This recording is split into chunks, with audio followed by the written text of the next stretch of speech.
I've been here since way before midnight and working my little tail off. That's why I missed the breakfast show this morning, so bear with me with that.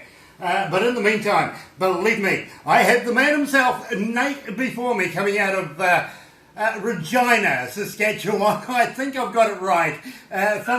From the dead south. Thank you so much, Nate, for joining me this morning, taking time out of your very, very busy schedule. And I know you're going to be very busy over the forthcoming months going to Germany and stuff, which we'll touch on very, very quickly. But we're also expected to be joined with Scott Pringle. Now, he has nothing to do with chippies, does he? No.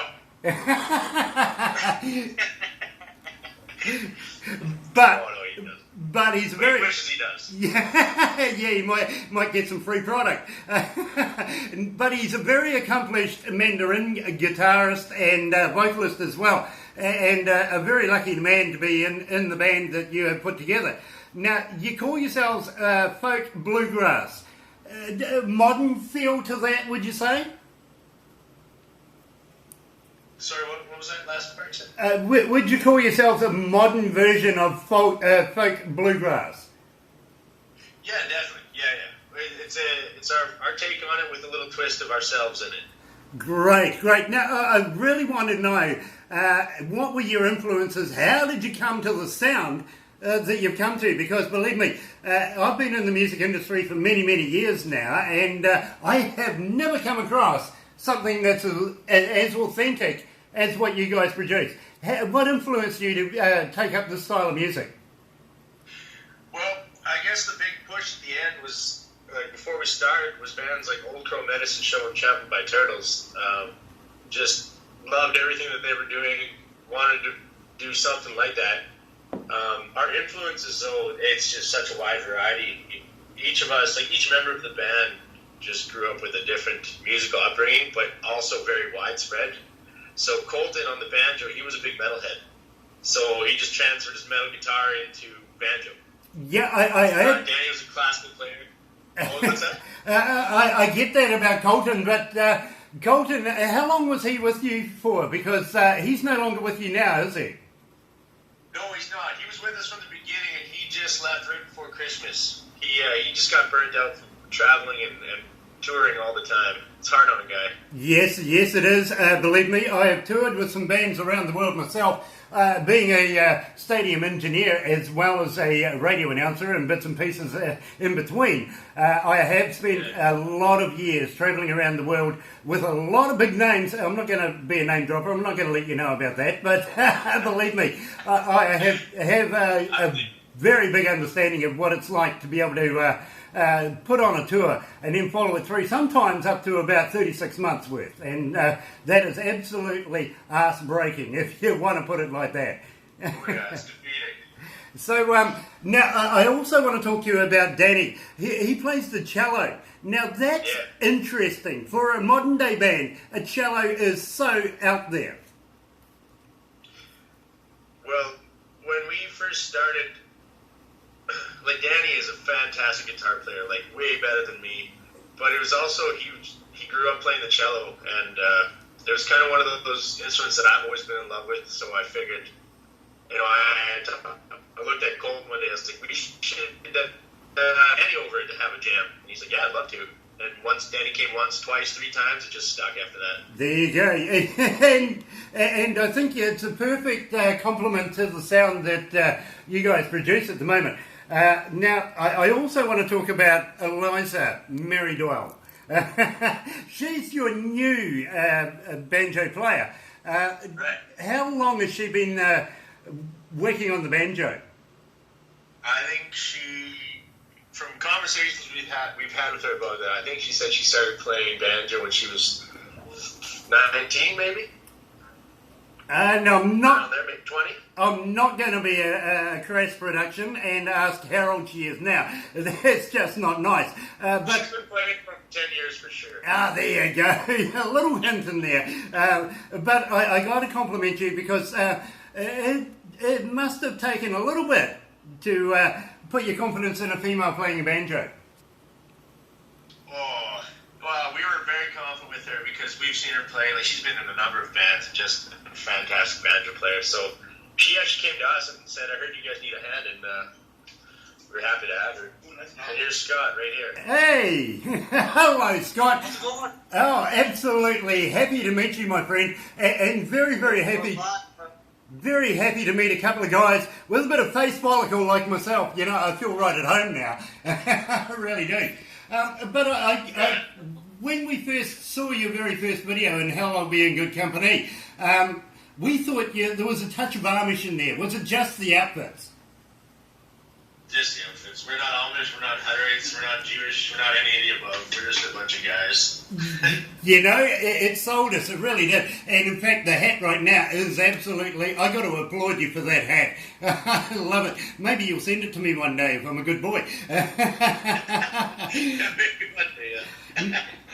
Now, Scott, you play the mandarin, you also play the guitar. How long have you been playing the mandarin? I learned the mandolin for this band, so only about 4 years. 4 years, I guess. Wow. And it absolutely shows that you have put a lot of time and effort into it. It comes out absolutely superbly, and I've got to congratulate you for your work. I really do. As I was saying to Nate just a wee while ago, we've put you guys into a very special show that we have on a Sunday night called Country Rock. We had no option. We honestly have, ever since we've been playing your music, have had our listeners say, listen, add them into the Country Rock. We just got to have more of you guys. Now, I'm going to play you a song very, very shortly. We're going to start off with Boots. Now, I want to know where the lyrics came from with that. Nate, was it a life experience or something like that that you just had to write down and put some music to? Actually, the lyrics, yeah, I guess that's one of the few songs that's actually a life experience. I was chasing this girl for years, and it just never worked. And, you know, there was always something.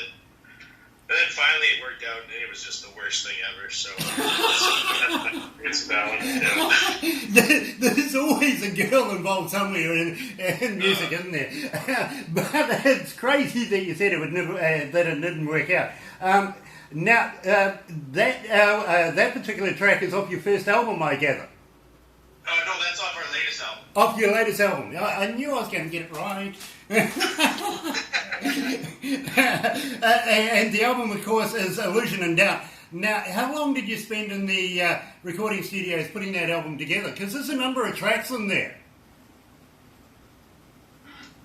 How long did we spend? We spent probably a couple weeks in February, and then another couple weeks in March. We went down to Kansas City to play some shows in between recordings. And we recorded South for a bit. Oh yeah, and South by Southwest. That's right. Yeah. In Texas. So yeah, we recorded for a couple weeks.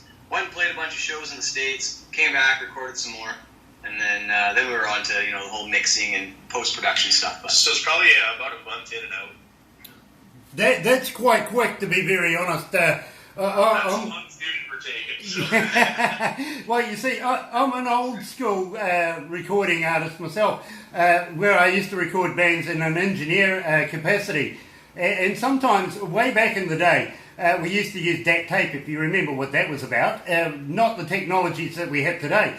And we were mixing up a lot of bands, and some of them would be overseas at the time, going into yet another recording studio, putting their tracks down on DAT tape and then posting it to us. You can imagine how long it would take to make one track, let alone one album. Now, have you got a new album in mind right now? I know it's winter over there, and you guys are looking exceedingly warm, to be honest, for winter. Have you been in the recording studios just lately while it's downtime prior to coming up to your forthcoming tours? No, not yet, because these upcoming tours are still all about Illusion and Doubt, because we just released at the end of 2016, so we're still pushing those. I guess some of the plans is to start sitting down here in the next little bit and start writing new tunes, but nothing planned for recording yet or anything. Well, I can give you a hint. Don't write anything about me, it will never sell. Never know until you try. Well, yeah, maybe. Now, your record you were signed by a record label called Curb Music. Tell me a little bit about them.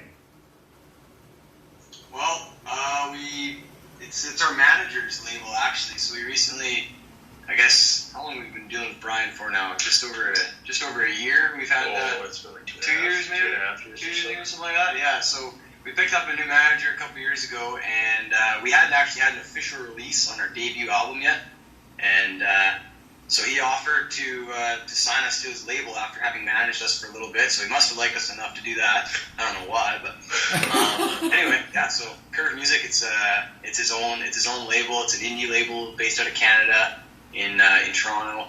He's got a couple other more sort of mainstream country artists on it. I think we're a bit of a black sheep on the record label, but yeah. Other than that, I honestly don't know a whole lot about it. Other than they put our music out there, and we just nod our heads and say, sweet. I think Curve Music is an outlet for Cerebrus management. It's kind of something he can do with his artists if they don't get picked up by any big labels yet. He gives an opportunity for distribution and stuff. So, you know, I've got a couple of Canadian bands that I might get some information off you and pass them his way, because I think they should be signed by big labels, to be very honest. But, you know, times are hard and everybody's fighting for the same dollar, I think. So it might be handy to be able to get that information, and I thank you in advance for that.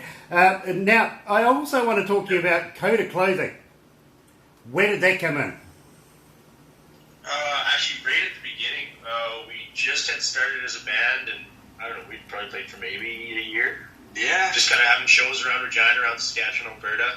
And the guy who owns Coda Clothing, we had like known each other a little bit here and there in the past and stuff. So he gave me a call one day and was like, hey, you should come have a chat. We should talk about doing kind of like a clothing endorsement with you guys. So we're like, yeah, sure.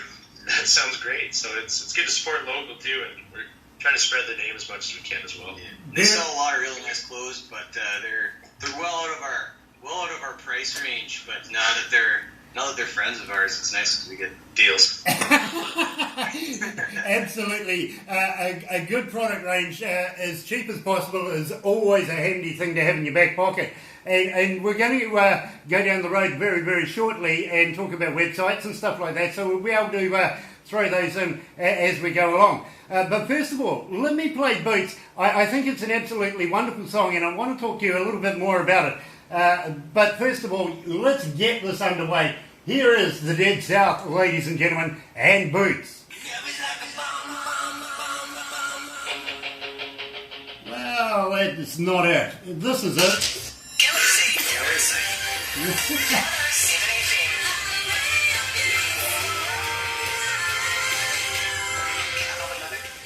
You know, the computer's having a connection right now. What's up, guys? This is Jimmy G from Craving Strange, and I don't have the rights to Disney music, but...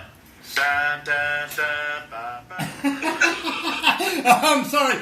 We've had a few problems with our computers over the last couple of days, so let's get Boots underway. Hey!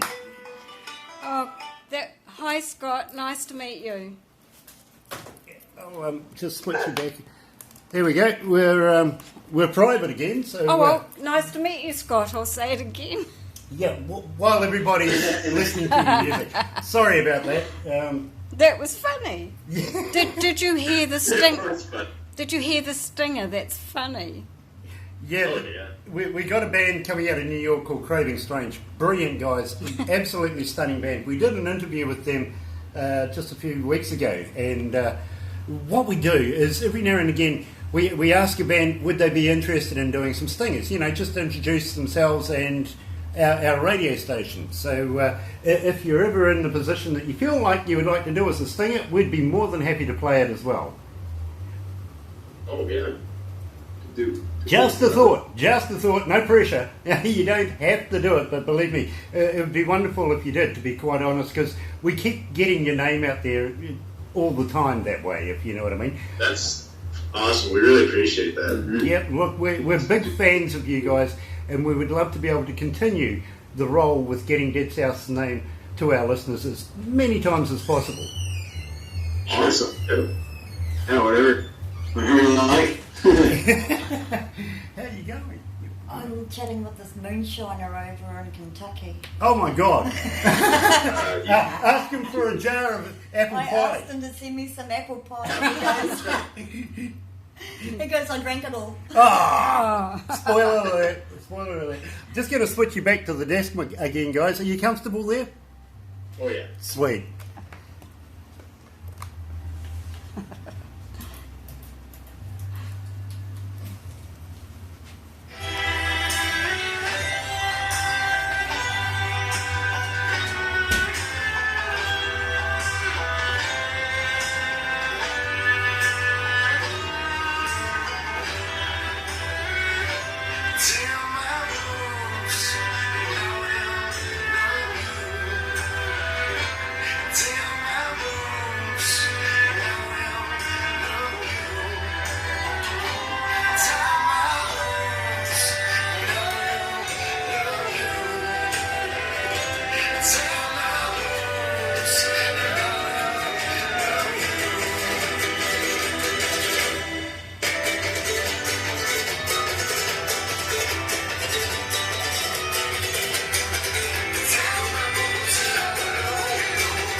That's right, you're right here at Galaxy107fm and joined by the famous Nate and Scott coming out of the Dead South Band, out of Regina in Saskatchewan. You see, I got it right. I've been practicing. I got it, yep. And you know Darcy Norton? You'll be proud of me. Darcy's a front singer, a lead female vocalist for the band, Dan Norton Band, coming out of Grand Forks in British Columbia. Just down the road, I gather. You know, apparently you guys are all neighbours, so it's not too far away. Now, I got to ask you about doing large shows. Do you do a lot of festivals and stuff like that, or are you more interested in just doing the shows for yourselves? No, we do a lot of festivals in the summertime or in fall, but we do a lot of club shows as well. We pretty much do a lot. Yeah, we like playing, so we're willing to play anywhere and try it and see how it goes. You know, I get that feel from you. And I want to ask you about Serena Ryder. You opened for her. What was that like? Who's that? Serena Ryder. Oh, Serena Ryder, yeah. That was it was an interesting experience. We got that gig because we played in a backyard party. So there you go, play wherever and see what happens, right? Absolutely. We opened tonight, we were kind of background noise, so that was fine, we were cool with that. Then we went down to the green room and we brought down our own Pilsner beers and we started drinking it. Then they showed up and then they were kind of like weird about us being down there. We were like just started playing a band too, so we were like, hey guys, grab some beers, let's get drunk and whatever. And then their road manager was just trying to kick us out of the room the whole time, and then she was playing and we were upstairs watching, but then people were excited we were up there, so they were buying us drinks and being loud and spilling beers everywhere. And in the end, they asked us to leave the room, so yeah. You know, you guys are going to fit in well here in New Zealand, and I want to talk to you about coming down under and doing a tour down under here in New Zealand as we go down the track. So keep it in mind. Believe me, you're going to love New Zealand, and I think New Zealand and Canada are like sister countries, really. We're very, very much alike in a lot of ways. Maybe Kiwis are a little more laid back than Canadians, but, I think we can get on really, really well, especially with the follicles, bro. Thank you. You make me feel at home now. You really do. Now, I also want to talk to you about The Ocean Went Mad. Why did you come up with that particular name for an album or an EP? Well, just anytime we pick a title for an album, we kind of like search lyrics first to see if any lyrics kind of pop out at us. That is a lyric from the song Honey You, which was kind of the single of the EP. So yeah, it was really lengthy, but we went with it. Yeah, I got to be honest with you. When I first heard it, I thought, I really want to get in there and have a good listen to that because the name intrigued me. It really did, and I get exactly what you were saying about finding a name for particular albums in the way. But I also want to ask you, where did you come up with the name Dead South? Well, we used to have a drummer, and we were just jamming one day, thinking of we were always thinking of names. This is before the Dead South was even actually started. It was just some guys jamming together, and he brought up. He said, "Well, what if we call ourselves the Dead South with an S?" And we're all kind of like, "Yeah, that works," but something's weird about it. And then we dropped the S, and then we decided to keep the name. And the drummer left, and he said we could have the name, so it was good.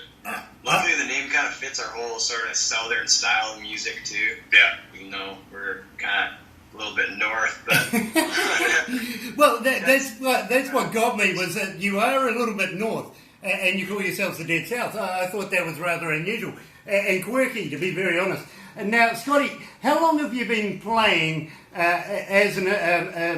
playing instruments like the guitar, for instance? Are you a child protege, like a lot of people that we talk to, or have you just picked it up over the last number of years? Oh, I'm absolutely not a prodigy, but I grew up playing piano as a kid. My parents put me in lessons like when I was in grade 3 or something like that. So I went through all that and enjoyed it. And then in high school, I picked up the guitar and got into songwriting and really fell in love with singing and just being one of those guys who just strums the guitar at the party and sings songs and stuff. So I did a lot of that. And and then when I I shouldn't say met, I know this guy since I was 5 years old. Yeah, when we got together and started jamming these new bluegrassy folk tunes, we had too many guitar players and not enough of anything else. So these guys just took a mandolin and shoved it in my hands and said, "Here you go, learn this because you have to." Yeah. Got no choice. Now, have you always wanted to be a bluegrass style? Have you ever looked at other influences, any other kind of music, or is? No, that was my bad. I pulled him into that. Yeah, I honestly, before joining this band, I didn't even know what bluegrass music was. I'd never listened to it before. It was a totally new genre to me. So I started listening to some more modern bluegrass bands that were coming out, like Trampled by Turtles, and I know Nate and Colton were listening to that at the time too. And so we sort of went off of kind of some sounds they were making. The Devil Makes Three. The Devil Makes Three as well. Yeah. And but yeah, we didn't really know how to play any of these instruments, like we already said, or didn't know much about the style. So what came out was kind of just all of our own interpretations and style, and it just happens to sound kind of bluegrassy and folky because of the instruments we were playing, even though there's really no intention to create true traditional bluegrass. You know what I mean? Yeah, like the original idea was to go original bluegrass, but then you pick it up, you're like, well, man, I can't sound anything like these guys right now. So then you kind of just create your own sound around it, and yeah, you just kind of go from there. You know, Nate, I get this feel from you. I love the sound of your voice. I really do. I think it's an original sound that you have, and the bluegrass suits. It fits. You guys fit in like a big jigsaw puzzle, and it just comes out. Speaking of jigsaw puzzles, I was doing one with the wife last night where we had a power outage, an internet outage, and we did it in 20 minutes. And, you know, I'm quite proud of myself because on the box it says 2 to 5 years. Yes, well, that's quite impressive. So, I think your style fits, Nate, with your voice in the band, and I think everything complements each other. Was it hard, literally, to be able to put that whole style together? Did you guys say, hey, listen, I want to be heavy metal, but I don't think I suit it. I want to be rock and roll, but I don't think I suit that. Let's try bluegrass. No, it literally was, we had the folk kind of instruments. Like, well, at the time when we first did it, it was guitar, banjo, and cello. Those were the three that we started out with. Then when we asked Scott, it was 2 guitars, banjo, cello, and we're like, okay, now we need a mandolin. Now with that, I don't know, people would just come up with parts, and then we just build around it. So it wasn't like we were going for anything specific. It was just, someone would come with the structure of a song, and then everyone would just add their parts and fill it in. And it actually came quite easy. Because, like, everyone has their own knowledge of music, and they were just like, hey, let's try this, and you're like, all right, yeah. And we just built off each other all the time. Yeah, we all kind of have, like, all 4 of us sort of had our own individual strengths that we could bring to the table. Like, Danny, being a classically trained cellist, would come up with these amazing cello swoons that you would, want to say, like, hey, guys, let's build a song off of this. And then Colton, being the metal guitar player originally, would come up with some wild, cool lick on the banjo, and hey, let's build a song around this. And then I, being a singer, was naturally drawn to just trying to pick out cool harmonies with Nate's raspy vocals, and Nate has always been an awesome guitar strummer and singer, so we each kind of just brought what we had to the table, mixed it all up in a big bowl, and then served it up, And before you know it, you got McDonald's. Salty and greasy, yeah. Yeah. Now, I want to talk to you about A Dead Man's Isle. How did you come to the lyrics with that, Nate? That's Scotty. Oh, Scotty. I wrote that one. I don't know. I was just thinking about feeling as down and dirty as possible. This guy. It's a story about some guy who's just been kind of roaming the streets and drowning himself in all the pubs, and his best friend's his dog, and he kind of brought him around with him wherever he wanted to. And one time had to rip out of there and couldn't, so he had to put his dog in the front seat. And yeah, that didn't turn out so well. But yeah, it's just a dumb story I just came up with and put it to a tune. It's kind of mostly how we write our songs. It's just we come up with stories that are inspired by, I don't know, events or movies or other songs. I absolutely get that. I really do. But it is such a good track in its own right that we get asked quite a bit for it, to be very honest. And we're going to play it right now. And I'll come back to you because I really want to talk to you about Every Man Needs a Chew. And I want to know what the chew is. I really do. So, stories for you then. Yeah. So let's play Dead Man's Isle. You're right here at Galaxy 107 FM.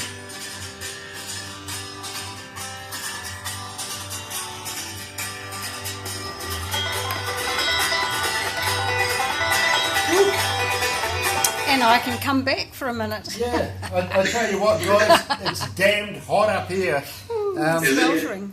Yeah, we're about, we do degrees in Celsius, not in Fahrenheit, and it's... yeah, we do that too. Okay, yeah, they're Canadians, remember? We're looking at about 21. Yesterday we were looking at 27 and it was up around 32. But in here, with all the computers that we got going on, there's another 10 degrees on it, so... it's just absolutely stifling up here at the moment. I'm just checking our weather right now for you. Oh no, that'll be interesting. Yeah, it was indoor recess all day today at school, so we're minus 30 was our low today.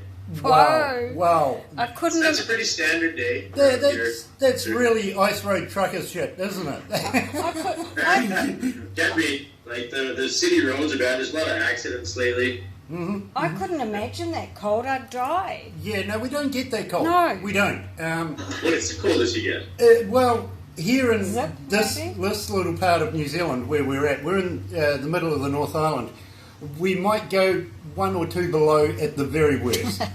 Okay, all right. That sounds very comfortable. That's a walk in the park for you guys, really, isn't it? No snow. Bring t-shirts to that. You guys are hardy. Yeah. You guys are hardy, I tell you.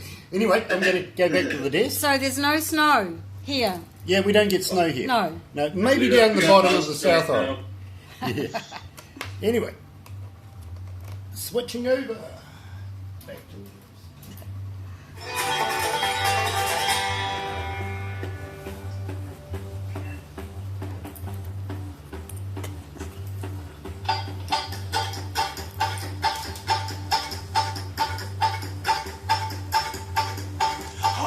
Should've let that dog drive, I never should've let him in. I never should've drank that should've drank that gin. Now I got one more night stuck inside of a police station. I don't think I'll see that dog again. I got one more night. I've seen stars slip in my eyes. The other bars, I guess they found out where I've been. And now I'm going away for a while. And now I'm going away for a while. I guess they're shipping me away to take man's life. Now one more night of thin eyes. I hope they never televise this one last night of crooked eyes. It's like the city of tonight. 'Cause I'm going away. I'm going away. I'm going away for a while. 107 Counter. Galaxy FM. Radio beats. Radio beats. Galaxy FM. Oh yes, that's right. You are right here at Galaxy 107 FM and joined by Nate and Scott from the Dead South. Coming out of Regina, Saskatchewan. You see, I have been practicing there quite a bit. And Scott, I was just wondering, when you wrote that song, where exactly was going away? Where were you going? Were you going to jail? Yeah. I was going to Dead Man's Isle. Yeah. Jail, Middle Island. Yeah, you know something? That would be something to celebrate before you leave, right? Going out with a bang.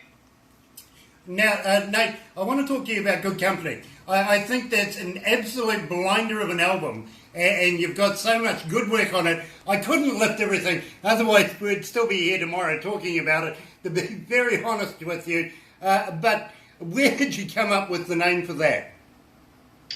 Actually, Good Company came from the song In Hell Being Good Company. So, yeah.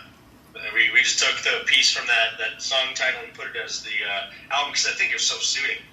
Like, Good Company is just a nice title. It really is, and you know, couldn't get a better song to take a title for an album from, to be very honest with you. Love the track In Hell I'll Be in Good Company. And I think, you know, if you guys are going to be in hell, I think I'll be in good company because I'll be there with you, to be very honest. So get used to me. See you there, Yeah, get used to me, I'm coming. But I don't want to talk about that just yet. I think it's the pinnacle of our conversation coming up is that one track. But I want to know about Banjo Odyssey. Where did that come from? Well, actually, that was one of the earlier tunes we wrote. But that banjo line was the first banjo riff Colton ever wrote on a banjo. It was like a day or two after he got his first banjo. That's what came out of it. So we had to make something out of it because it's such a good riff. The whole song is just a tongue-in-cheek about two cousins that love each other with a dad who isn't happy with it, which is quite understanding. So it's just about them trying to run away the whole time, and you know the dad's always there, kind of like, you know, making stuff difficult for them. But yeah, it's just tongue-in-cheek, fun stuff. Yeah, I actually have that lined up, but I don't know whether we're going to be able to play it in time because we are so enthralled with the music that you got coming up. And if I get a chance, I certainly will play it because I thought it was absolutely a splendid track. And now, was it Colton that played the banjo on that particular track? Yes, on all the recordings, it's Colton playing banjo. Yeah, you see, that amazes me because, as I said to you earlier on, I came across a video and you've got a young lady called Eliza in there, and it threw me. I thought, all of a sudden, you know, hold on, Colton's changed his look. What's going on? Drastic change, yeah. He's got the McDonald's signs out front now. What's with that?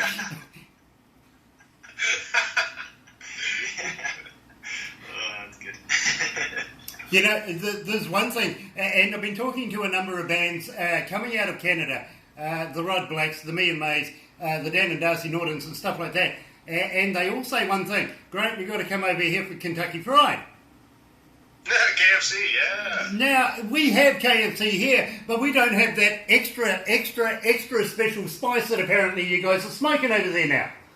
Yeah, the 8 spice, yeah. Yeah, you know, We're moving towards actually not decriminalising it, but making it a medical product here in New Zealand now. And we kind of support that because we think the big pharmaceuticals have had their way long enough. But we have never considered maybe going down to Kentucky Fried and having, a chicken pack and a couple of those to keep on going. Well, I think it's a brilliant marketing ploy, to be honest. Here, have a couple of these first, then come and get your chicken. Have a couple more, then come back and get some more chicken. Yeah, it's forever going. No, that's for sure. I'd never leave. Oh, you guys are right there with me. Good on you. Now, I want to talk to you about the Canadian Music Week that had George take your attention. Now, George Trest, he comes from Devil Duck Records and has made a big play within the Dead South movement itself. Tell me all about him and tell me about his German connection. Sure. Well, the first time we met Jorg was at Canadian Music Week in Toronto there. And it's funny because right before we went, we were at this meeting, and it was for artists from Saskatchewan that are going to go out there, and they were, trying to prep you and get you ready for what's to come. And all they said is, like, just don't expect to go there and have anything come out of it right away, like get signed, like a record label or anything like that. And we're like, yeah, absolutely. We're just like, going to happen. Yeah, and we're like, yeah, absolutely. That makes total sense. But then, of course, one of our shows we play at, there's a German guy there who sees us, loves us, wants to sign us right away, and we're like, yes, okay, love you. And he with Jorg has been the best thing ever. He runs a small label out of Hamburg, Germany. He's got 3 Saskatchewan bands on his label now, and quite a few other Canadians. And he just makes touring over there a possibility because he likes the music that you play. He doesn't care if you explode, get big, or anything. He just wants you. If you want to come play, he wants to help spread your music. And he's the most straight-up shooter I've ever met in my life, and I love working with him. I can relate to that simply because we bring bands into the country ourselves and do a lot of promotions for a lot of overseas people.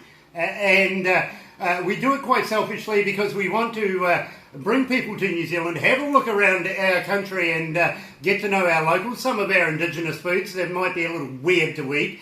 But we do that, but we love good entertainment and good international entertainment. And Barbara runs the entertainment side of our company here called Aurora Entertainment, which is rather weird, seeing that all the Auroras come from your end of the world. But we can relate to somebody like George very, very much. We love to be able to get bands to be able to come and entertain our Kiwi audiences here in New Zealand. And we might have to have a chat very, very shortly, or actually Barbara's going to have a chat to you very shortly about maybe getting together with your managers and putting a tour here in New Zealand, because we'd love to see you. That would be fantastic. You would like that. Yeah, believe me, I feel sorry for you if you're coming down to play for us, because you're going to get me and I'm just going to get you drunk. Hey, that's okay. We do that anyways. Let's just book it for the winter, eh? Yeah, our winter will come over there. There you go. Well, that would be about this time next year, because we're smack in the middle of summer right now. And now I want to talk to you about your touring in Germany. You got a few dates there. What is it, about 18 different dates that you've got lined up? Check the diary, yeah. 20, 21, 22, 23, 24. 24, okay. Some are not advertised because they're secrets or just, events. But Okay, so I wasn't too far wrong with about 18. That's a hard job. That's a lot of work right there. Are you looking forward to it? Always. Going and playing in Europe is it's a lot of work. It's tiring because you get there, you're jet lagged, and you just go and you go straight. You just keep playing day after day. But it's so worth it because the people there are incredible. They treat you well. Yeah, the hospitality in Germany is really great. There's always meals provided every night, and really good sound techs at the venues as well. And we're put up in nice places to sleep at the end of the end of the night. It's and the audience too, like the people in Germany are really respectful and appreciative of live music, especially from international acts coming in from Canada. They really go nuts for that. So we really have a good time. I get that. I actually have a DJ coming out of Dortmund, Germany. His name is Thomas, and we've been talking about you guys just recently, and he's making plans to find out where the nearest show is close to him, because he wants to go and have a look, to be quite honest with you as well. So yeah, I get the German connection, I really do, and they are good people these days. As Thomas says to me, you know, my granddad went weird, but you know, I don't think he had. Double of our grandparents would roll over in their graves, but you know, times have changed. Times do change, that's quite true. Now, I also want to talk to you about Every Man Needs a Tune. Now, tell me about the lyrics in that one, and what exactly are we talking about chewing? I'm kind of figuring it might be tobacco for some reason. You're right. I'm so glad it wasn't a prosthetic something. No, this time you nailed it. I don't even know what you're imagining now. No. But that song was actually the very first song I wrote lyrically for that band, or this band. Okay, and tell me about it. What was the inspiration behind making or writing that song? You know, it was written on the spot. So Colton, before the Dead South was an idea, Colton was just jamming with our old drummer at the time, and he was trying his banjo, and I just came down and was like, yeah, this is sounding good. I was like, you guys mind if I go write some lyrics quick and then we try something? They're like, oh, absolutely. I literally went upstairs, sat on the pooper. I was literally taking a poop, and I used to chew a lot of tobacco, not as much as I don't as much anymore, but I was literally taking a dump, had a big dip in my mouth, and I was like, well, let's just write down what's happening, and then just kind of went from there and just kind of threw in some other stuff. Like, I wasn't drinking whiskey at the time on the toilet, but I would like to. Yeah, you know, that's the most honest statement I've ever heard, to be very honest with you. But yeah, chewing tobacco, that was a very old tradition with some of the older generations over the years. Somebody of your age, I actually hesitate to see you guys doing that. Does it still happen in Canada? Oh yeah, quite a bit. There's every store you go into, or every convenience store that sells tobacco, there's plenty of options of different chewing tobacco. You can get different brands, different kinds. So the one that I've been chewing for the past few years, it started on Skull.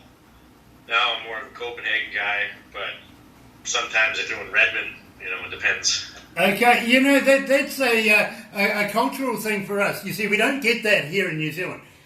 We get packets of cigarettes, yes, we do that, but we don't actually physically chew tobacco here in New Zealand. It's more something that's come out from not only Canada, but in the United States as well.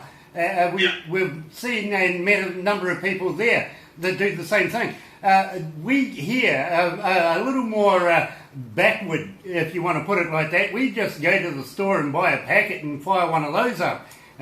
So, but is it hard to keep your teeth clean afterwards? No, I mean, if you take proper care and you're not, I mean, if you chew a lot all the time, then it's hard. It's just like if you smoke too much, it's, you know, your teeth are going to be gross. I feel like my teeth are okay. Look good to me. I've been chewing for 14 years. Okay. But I'm not excessive. Like, some people chew a whole tin of tobacco a day or more. Like, that's a lot of nicotine and chemicals going in. But It'd be more like smoking a cigar. yeah, If you don't do it all the time, you do. but you can't do it all the time. Oh, yeah. So that's where I went wrong. You see, I kind of lost mine, and it was because I was smoking cigars. It must explain it. Yeah. Must. Yeah. Actually, it was a car accident, but never mind. So let's play Every Man Needs a Tune while it was being written on the pooper. And we'll come back to you because we're coming up to what I think is the pinnacle song in Hell I'll Be in Good Company. So here we go. Every Man Needs a Tune. The Dead South.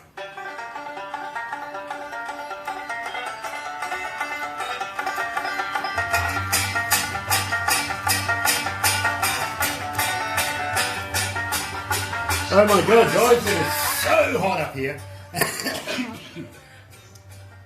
Nathan, I love your voice. I really do. It is such an original sounding voice, my friend. I really love that awesome. whole sound that you guys put together. And you compliment your band literally by that raspy sound of yours. What did it take to actually form that sound within yourself? Like vocal-wise? Yeah. It's something that kind of came naturally when we were trying it. I wanted to do something where I could hit higher ranges. In order for me to hit higher ranges, a lot of times, especially like when I wasn't confident, I had to really kind of force myself to do it. I was very timid about the whole thing.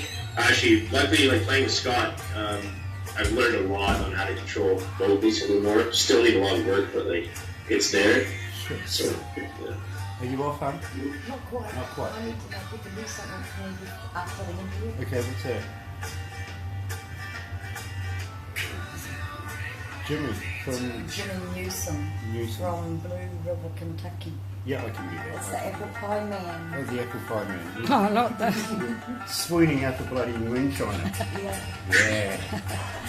We're weird here. We're weird. Yeah, Yeah, that's something. We're weird too. I think you have to be in this industry.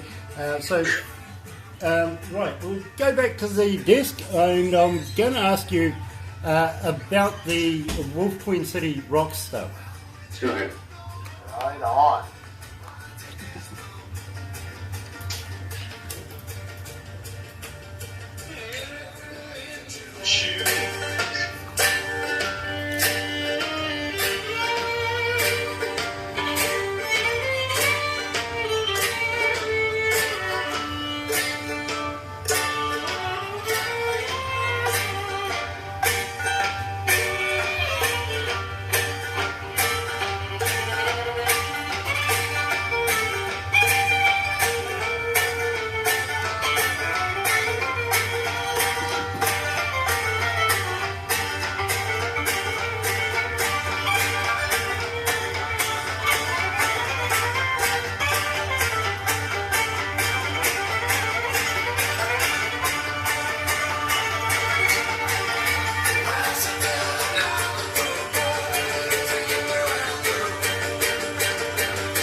That's the sound of the Dead South, and every man needs a tune. I can't say that every song has been written on the head, but that's a good one. And Nate, I just love your voice, I really do. Has it taken many, many years to be able to perfect the sound that you come up with? Since we started this band, pretty much. So we're on our year 4, I guess, in September. You know, I think you've mastered it, I really do. And I think you compliment the band that's with you at the moment. Now, I want to ask you about 104 FM, the Wolf Queen City Rocks Battle of the Bands. Now, I know you won, but there was a hell of a lot of talent there, wasn't there? Yeah, there was quite a few talented bands, and they were all rock bands too. It was technically supposed to be a like the 104.9 The Wolf is the biggest rock radio station in Regina, and they host a competition where all these bands come together on different nights and compete against each other. And I don't know, for some reason the Bluegrass band ended up winning, and I still to this day am not sure how. Well, I think a lot of it had to do with audience. Like the audience was just eating us up. When we play live, it's like if you like recordings, that's awesome. But we highly recommend seeing a show because we like to bring energy. We like to incorporate, just silly stuff. We like to make the spectacle so everyone's having a good time. Yeah, I get that. Now, do you also put on the outfits that I've seen in some of your videos? Do you come out all dressed up? Yep. Every show. Yeah. Excellent. Now, I also want to know, when you just, prior to going on stage, do you still get the little heart flutters? Do you get a little bit of tingling in the stomach just before you get on stage? Maybe a little nervous? at the very beginning of a big tour or something, usually acts we haven't played live maybe for a little bit, and you'll walk out on stage and it'll be a big crowd. And it's like, holy smokes, I haven't been here in a little while, and it can get a little bit nerve-wracking, but Yeah. first chord hits and it's gone. It's gone, yeah. I usually get really nervous in front of soft seaters, like seated events, because you know that everyone's really, really watching. Whereas if everyone's like in there, they're moving around with you, you know that they're just enjoying what's happening. But when you're on the spotlight, sometimes I just get a little nervous. But that's when the whiskey really, like, you know, you have a shot or two of whiskey and it just kind of like, ooh, the nerves go away and you just feel much better. I get that. I really do get that. I've done a lot of work on stage myself as a DJ. And every now and again you just get that little flutter just before you go on stage. But as soon as you fire up, you're good. You know your job. You just go ahead and do it. It becomes not robotical, but natural after a while. And I kind of get that feel with you guys. I just had to ask, you know, before you go on stage, does it affect you? And now, I also want to ask you about CBC Searchlight Comp. Your best new artist representing Saskatchewan. Now, how did you get to be chosen by Saskatchewan to take part in this? That was all votes. So what you do is you apply to be part of CBC Searchlight, and then there's a regional process, and you go voting through there. And then if you make that round, then you go and you go through all of Canada after that, pretty much. And I think we lost out after regional winner. Okay. Yeah. Okay. Yeah, so we represented Saskatchewan, and then we made top 10 in Canada, but didn't make it to the top 5 after that. Yeah. So Okay. different stages. I understand the process. Quite frankly, I was talking just the other day to a selector for the Grammy Awards, and he was saying, this is all peer. The peers put everything together and vote for everything. So I understand the process that you're talking about now. Now, I also want to talk to you about the cover. Being on the cover of City Slicker, the magazine that you have there. And simply, I'm interested in this because I work with a company over in the United States right now called Crank It Up magazine. And maybe if I can talk to the bosses very, very nicely, we might be able to do an interview with you guys in that magazine as well. And they've just had over 1 million listeners last month through the December period. In fact, the month before last. Gee, the year goes quick, doesn't it? But in December, they had a downtime in January. They're called Crank It Up magazine, a very, very big company that really does a lot of interviews with indie bands, unsigned bands, and signed bands, so that we have a cross-reference of a whole lot of music. And I'd like to be able to put your names forward to the people involved there to see if we can get an interview with you guys. You never know, you might be that unlucky that you put up with me again. Hey, that's all right. We've been having a blast with you. Awesome. Yeah. Thank you very, very much. In fact, to be quite honest, you guys make me feel comfortable. I'm absolutely in awe of your music, and I'm sure hundreds of thousands of people in Canada just flock to your music and flock to your shows. Where's the next show that you got coming up in Canada itself? Calgary, this weekend in Calgary, Alberta, we're playing at it's the Calgary Folk Festival does a winter festival called the Block Heater. So we're playing at that this weekend. Okay, so it's just down the road, basically, isn't it? Yeah, just a quick 8-hour drive. Yeah, just a quick drive over the hill, you'll be right. Especially if it's, 30 below right now. Yeah, I presume you're going to be putting a few chains on and maybe an overall or two on the car. We just put a lot of weight in the back and hope it turns out all right. I'm not going to go any further there. I could say something really, really funny, but I won't. Believe me. But you do have a female driving with you.